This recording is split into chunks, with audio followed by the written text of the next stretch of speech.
Then I started, I forget exactly the point I started filming with Prabhupada in 16 millimeter. And sometimes I wouldn't have film in the camera. But this was a trick I used to go out on the morning walks, you know, I'm filming, you know. Okay, film, camera crew. Okay, you get it. So I would go out. It wasn't any film, but so I was able to associate with Prabhupada like that. And his walks in Mayapur also. He would, just remember one thing, there was a pole sticking up and a path around it. And he said, this is a griha.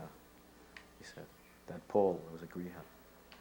And the bull is connected to that. That's why the path is around it. The bull he can't leave this area.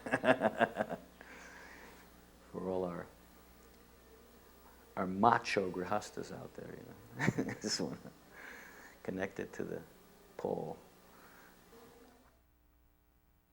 I remember we went out with Prabhupada, and, you know, as is common, some man said, "Buenos dias," in Spanish to Prabhupada. And Prabhupada asked Sri Dayananda Maharaj, what is he saying? He said, "Oh, this is a good day" in Spanish.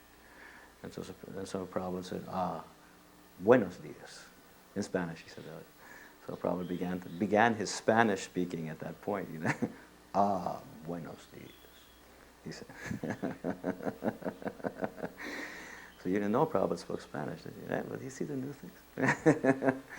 "Ah, buenos dias." I was very surprised. I was very impressed.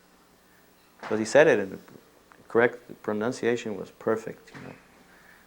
He was a great linguist, Prabhupada. We had stopped it was like a tank, you know, concrete tank, I think, with two crocodiles in it, you know. And Prabhupada knew which was the male and which was the female. He was able to distinguish. I don't know how, you know. But he was able to distinguish, this is the male, he said.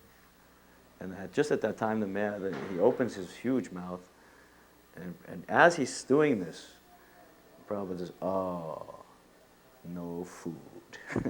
But it was very nicely, timing was just correct.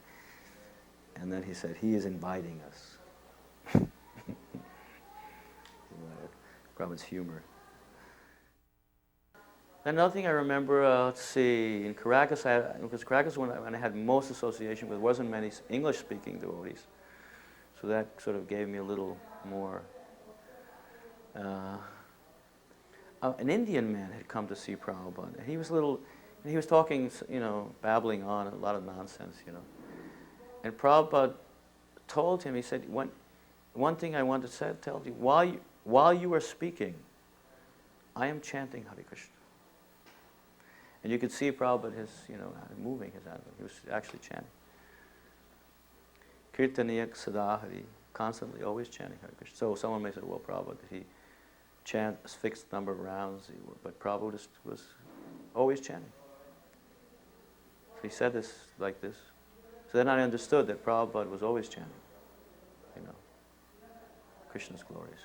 Even when this guy was speaking all sorts of nonsense, he was maybe indirectly he was telling the guy, you are speaking nonsense, therefore I'm just chanting Hare Krishna, or something like that. Anyway, I took it the both ways, but I understood that Prabhupada was always chanting Hare Krishna. Then we were walking, he stopped in front of some stool, was there.